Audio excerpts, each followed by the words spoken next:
अग्नेन सुपृथा राय यस्मान् विश्वानि देववयुनानि विद्वान् युयोधसं जुराणि मेणो भूष्टान्ते नामयुक्तिं विधेम। ओम शांति शांति शांति। ओम। आदरणीय धर्म प्रेमी सज्जनों, वाल्मीकि रामायण का अयोध्या कांड का आज ये 35वां सर्ग आपके सामने। सज्जनों, पिछले सर्ग 33वें में हमने पढ़ा था महाराज दशरथ का विलाप कि राम के बिछुड़ने पर, राम के वन जाने पर महाराज दशरथ कितने दुखी हुए और वो नंगे पैर धूल से लथपथ जब तक राम के रथ की धूल उनको दिखाई देती रही तब तक वो पीछे भागते रहे, और जब धूल दिखाई देनी बंद हो गई तो विलाप करते हुए वो और विषादपूर्ण होकर के वो वहीं जमीन पर गिर पड़े। तब उनको माता कौशल्या रेत से, मिट्टी से लथपथ भरे हुए को उठाती हैं और द्वारपाल उनको ले जाते हैं, और वो द्वारपालों को बोलते हैं कि मुझे राजमाता कौशल्या के महल में ले चलो, मुझे और कहीं शांति नहीं मिलेगी। कैकेयी के वो महल में जाना नहीं चाहते थे। इस प्रकार महारानी कौशल्या के महल में जा कर के पलंग पर लेटा देते हैं उनको, लेकिन उनको वहाँ पर नींद नहीं आती, मन शांत नहीं होता, और वो कौशल्या को आधी रात के वक्त बोलते हैं कि महारानी, मुझे तुम दिखाई नहीं दे रही हो, क्योंकि मेरी दृष्टि तो राम को देखते देखते इतनी दूर चली गई, वापस नहीं आई है, इसलिए तुम मुझे स्पर्श करके देखो। इतना सुन करके महारानी कौशल्या भी वो भाव विभोर हो जाती है और दुखी होती है, और महाराज के पलंग के पास बैठ जाती है, लंबे लंबे सांस लेकर के विलाप करने लग जाती है। बहुत ही एक मार्मिक दृश्य चल रहा है और हो जाता है। तो आगे क्या होता है सज्जनों, उधर यहाँ तो श्री महाराज दशरथ और कौशल्या दुखी हैं, उधर दूसरी तरफ अयोध्या की जनता क्या होता है वो सुनिए। अयोध्या की जनता क्या करती है, पूरा एपिसोड आप देखिए और सुनिए सज्जनों। यहाँ पर क्या होता है कि पूरी जनता राम के पीछे पीछे जा रही है, उसमें स्त्री भी हैं, बच्चे भी हैं, बूढ़े भी हैं, जवान भी हैं, और उस श्री राम के पीछे पीछे जा रहे हैं, रोकने की कोशिश कर रहे हैं कि श्री राम रुक जाओ, श्री राम रुक जाओ, रोते रोते जा रहे हैं, हाहाकार मचा हुआ है। और क्या करते हैं क्या होता है आगे सुनिए। सत्य पराक्रमी महात्मा राम में अनुरक्त होने के कारण पूर्वासी सभी लोग जो कि वहाँ पर रहने वाले थे, अयोध्या के रहने वाले थे, वो सभी लोग राम के पीछे पीछे चल दिए। सुहृदयम, जिसको शीघ्र बुलाना अभिष्ट हो उसे पहुँचाने दूर तक न जाए। मतलब अगर हम चाहते हैं कि कोई आदमी हमारे पास जल्दी वापस आ जाए तो उनको छोड़ने के लिए दूर तक नहीं जाना चाहिए, ऐसी मान्यता दी हुई है रामायण के अंदर। उसके अनुसार सहृद धर्म बोलते हैं इसको। उसके अनुसार महाराज दशरथ को तो बलपूर्वक लौटा दिया माता कौशल्या ने और उनके द्वारपालों ने, लेकिन जो पूर्वासी श्री राम के रथ के पीछे चल रहे थे, वो जनता जो चल रही थी वो नहीं लौटी, वो राम के साथ ही पीछे पीछे जा रहे हैं। वे सब लोग श्री राम से अयोध्या लौटने चलने के लिए बार बार प्रार्थना कर रहे थे, परंतु श्री राम अपने पिता को सत्यवादी सिद्ध करने के लिए वन की ओर ही चले जा रहे थे। जनता तो रोक रही है कि महाराज मत जाओ, महाराज मत जाओ, अयोध्या लौट चलो आप, लेकिन राम जो थे वो अपने महाराज अपने पिता महाराज दशरथ को सत्यवादी सिद्ध करने के लिए कि मेरे पिता सत्य बोला है, मेरे पिता सत्य बोलते हैं, उस सत्य उनको सत्यवादी सिद्ध करने के लिए वन की तरफ ही जा रहे हैं। क्यों? कि कैकेयी ने सुना दिया कि तुम्हारे पिता ने तुमको 14 साल के लिए वनवास जाने के लिए बोला है। वे लोग श्री राम को उत्कंठा पूर्वक उसी प्रकार देखते रहे जैसे प्यासा जल को देखता है। लोग देख रहे हैं जैसे प्यासा है जल को देखता है कि मेरी प्यास बुझ जाए, मैं जल पी लूँ। ऐसे ही जनता श्री राम को देख रही है, चिल्ला रही है, बुला रही है। और प्रजाजनों को अपने में ऐसा अदृढ़ अनुराग देखकर श्री राम स्नेहपूर्वक उन लोगों से वैसे ही बोले जैसे पिता अपने पुत्रों से बोलता है। जनता जैसे जैसे राम के पीछे जा रही थी और वो श्री राम को ऐसे देख रहे थे, खुद एक इच्छा से कि शायद श्री राम वापिस आ जाएं। लेकिन श्री राम ने उनको जब अपने प्रति इतना दृढ़ अनुराग देखा उनके अंदर, जनता के अंदर, तो पीछे मुड़ करके जनता को ऐसे बोलते हैं प्यार से कि जैसे पिता अपने पुत्र को बोलता है। प्यार से बोले वो क्या क्या बोलते सुनिए कि हे अयोध्यावासियों, आप लोगों का जो प्रेम और सम्मान मेरे प्रति है, मेरी प्रसन्नता के लिए इससे भी अधिक प्रेम और सम्मान आप लोग भरत के लिए प्रदर्शित करें। ओहो, राम यहाँ पर भी त्याग कर रहे हैं कि बोल रहे हैं अयोध्या के वासियों, आप जितना प्यार और सम्मान मेरे लिए प्रकट कर रहे हैं, जितना प्यार है आपका और सम्मान मेरे लिए है, मेरी प्रसन्नता के लिए, कि ताकि मैं प्रसन्न हो जाऊं, और मेरी प्रसन्नता के लिए आप लोग इतना ही प्यार भरत को देना, इतना ही प्यार और सम्मान भरत को देना। कैकेयी के आनंद को बढ़ाने वाले भरत चरित्रवान हैं। वो भरत की बुराई नहीं करते, बड़ाई करते हैं। क्या बोलते हैं कि कैकेयी के आनंद को बढ़ाने वाले, कैकेयी को तो आनंद आया है ना कि उनका बेटा राजा बनेगा, राम को वनवास हो गया, उनका बेटा राजा बनेगा, तो कैकेयी को तो आनंद आ गया। लेकिन उस आनंद को बढ़ाने वाले भरत चरित्रवान हैं। क्या बोलते हैं कि इसमें भरत की कोई गलती नहीं है, इसलिए चरित्रवान है भरत, तो वो अपनी माता के आनंद को बढ़ाएंगे। वे अवश्य ही आपके लिए यथोचित हितकर और प्रिय कार्य करेंगे। जनता को समझा रहे हैं श्री राम, क्या भरत के लिए प्यार दिखाए, भरत को सम्मान दे, और वो चरित्रवान है, वो आपके लिए जैसा भी उचित होगा ऐसा ही भलाई के और अच्छे कार्य आप लोगों के लिए करेंगे। आगे क्या बोलते हैं सज्जनों, वे अल्प व्यय होने पर भी ज्ञान वृद्ध, कोमलचित और पराक्रमी हैं। वो छोटी उम्र के होने के पर भी ज्ञानी हैं, ज्ञान से भरपूर हैं, कोमलचित हैं, वो बहुत नरम दिल के आदमी हैं और महापराक्रमी भी हैं। वे सब प्रकार से आपके राजा होने के योग्य हैं। वे तुम लोगों की हर प्रकार से रक्षा करेंगे, इसलिए आप लोग भरत का सम्मान करना, ये श्री राम जनता को समझा रहे हैं।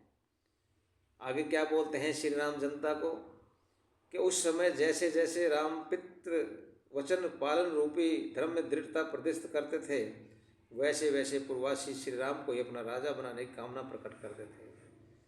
कि राम तो उधर बोल रहे हैं कि भरत आपकी रक्षा करेंगे, भरत हितकर काम करेंगे, हितकारी काम आप लोगों के लिए करेंगे, आपकी रक्षा करेंगे, लेकिन जनता श्री राम के लिए ही नारे लगा रही है और राम को ही राजा बनाने के लिए अपनी कामना प्रकट कर रही है कि नहीं, हमें भरत नहीं, हमें तो राम चाहिए। ये था जनता का प्यार किसके प्रति? राम के प्रति।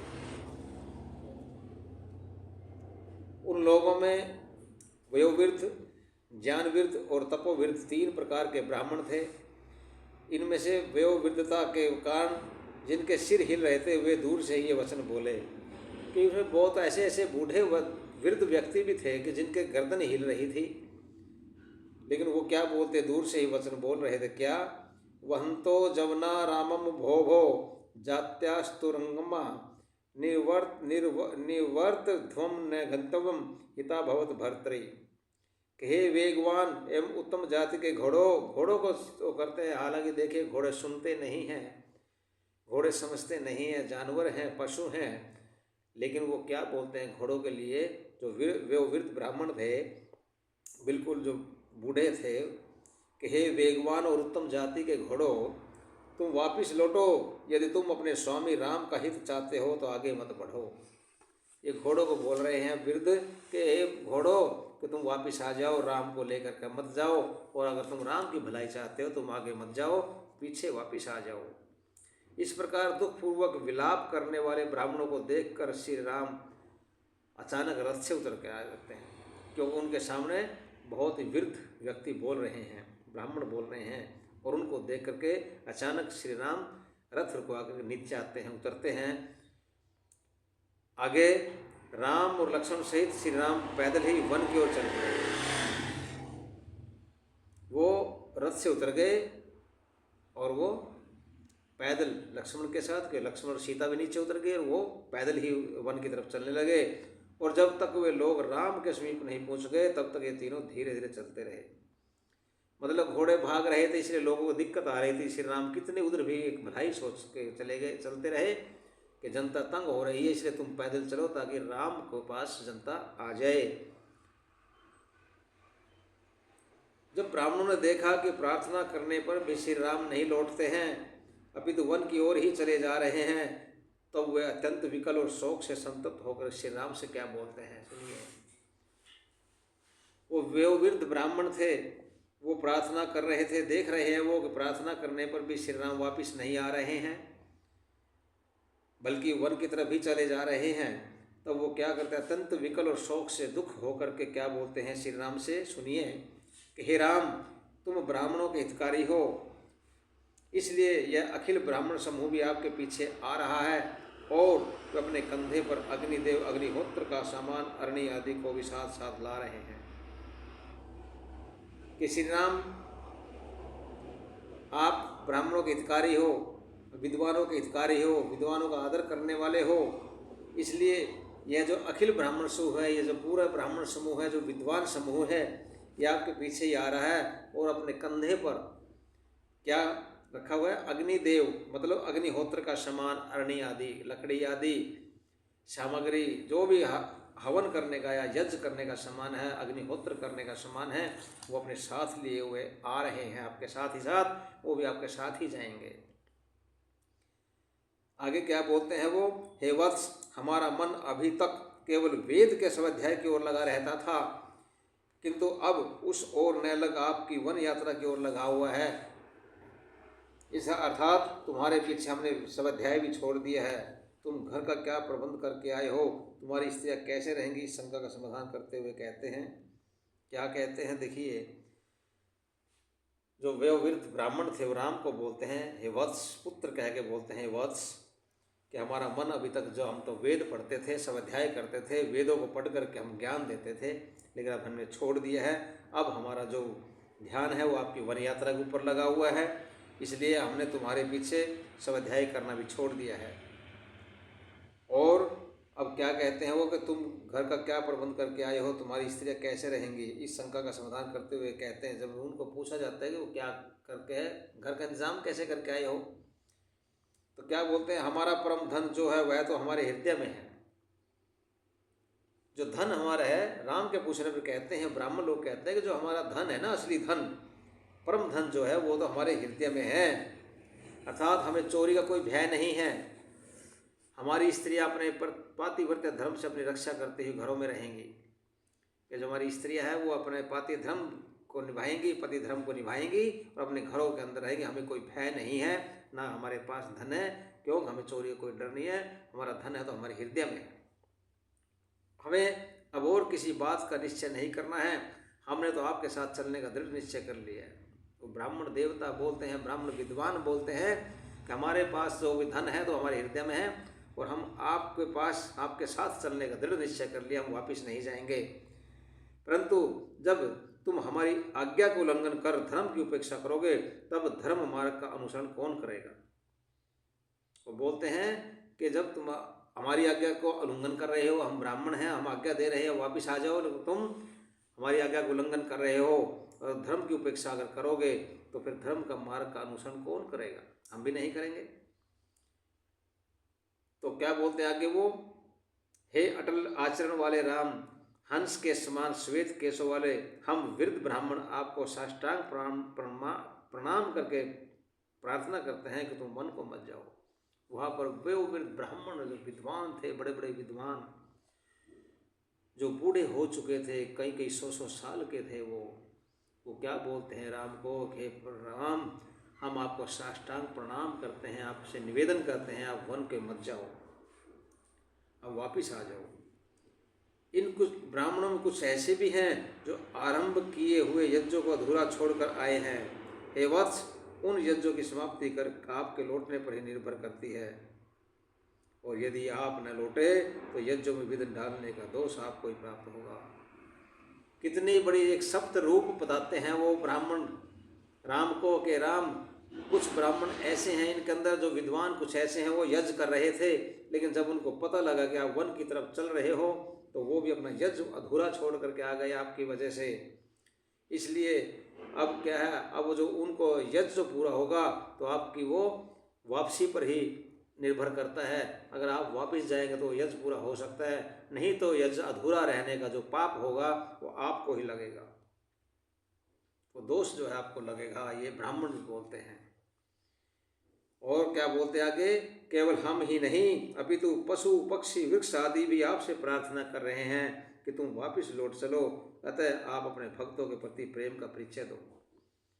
ब्राह्मण राम को समझा रहे हैं कि हे राम, केवल व्यक्ति ही नहीं, इंसान ही नहीं, ये पशु, ये पेड़ पौधे, पक्षी, ये भी आपसे प्रार्थना कर रहे हैं कि आप वापस चले जाओ, आप वापस लौट आओ।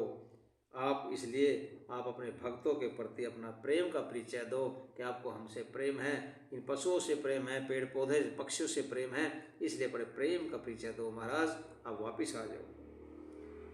इस प्रकार श्री राम को लौटाने के लिए चिल्लाते हुए उन ब्राह्मणों को तमसा नदी दिखाई पड़ी, जो मानो मार्ग रोककर श्री राम को आगे बढ़ने से रोक रही थी। आगे जब चलते हैं, चलते चलते उनको एक तमसा नदी दिखाई देती है, जो तमसा नदी प्रसिद्ध नदी है, वो उनको दिखाई देती है, और वो सोचते हैं कि आगे तो नदी आ चुकी है, अब वो शायद राम को रोक दे और वो आगे बढ़ने से उनको रोक दे। लेकिन सज्जनों, आगे क्या होता है, तमसा नदी के किनारे पर पहुंचकर सुमंत्र ने थके हुए घोड़ों को रथ से खोल दिया और उनकी थकावट मिटाने के लिए उन्हें भूमि पर लिटाया। फिर उन्हें पानी पिला और स्नान कराकर तमसा के तट के समीप चराने लगे। वहाँ पर जो घोड़े थे वो जा रहे थे, काफ़ी दूर निकल चुके थे, घोड़े रथ में जुड़े हुए थे, थक चुके थे, इसलिए सुमंत्र ने उनको खोला और उनको थकावट मिटाने उनको भूमि पर लटा दिया। जैसे कि घोड़ा जो होता है वो भूमि पर लेटता है, मिट्टी में लेटता है, तो अपनी थकान को मिटाता है वो। ये उस घोड़ा पशु जो है तो इसकी वो एक ये होती है जो आदत बोलते हैं, घोड़ा है या गधा है, खच्चर, जो ऐसे जानवर होते हैं ज़मीन पर लेटकर भी थकावट मिटाते हैं। और महाराज ने उन्हें पानी पिलाया, स्नान कराया और उनको तमसा नदी के तट पर चराने के लिए, घास चरने के लिए छोड़ दिया, उनको चराने लगे। यहाँ पर सज्जनों, महाराज दशरथ वापस चले जाते हैं, ब्राह्मण लोग, पूरी जनता उनके राम के साथ जाती है और उनसे निवेदन करती है कि वो आप वापस आ जाओ। आगे तमसा नदी के किनारे पर वो पहुंच चुके होते हैं, और आगे क्या होता है वो अगले सर्ग में आप सुनेंगे। तब तक के लिए आप सभी का बहुत बहुत धन्यवाद। सादर नमस्ते। इति ओम शम।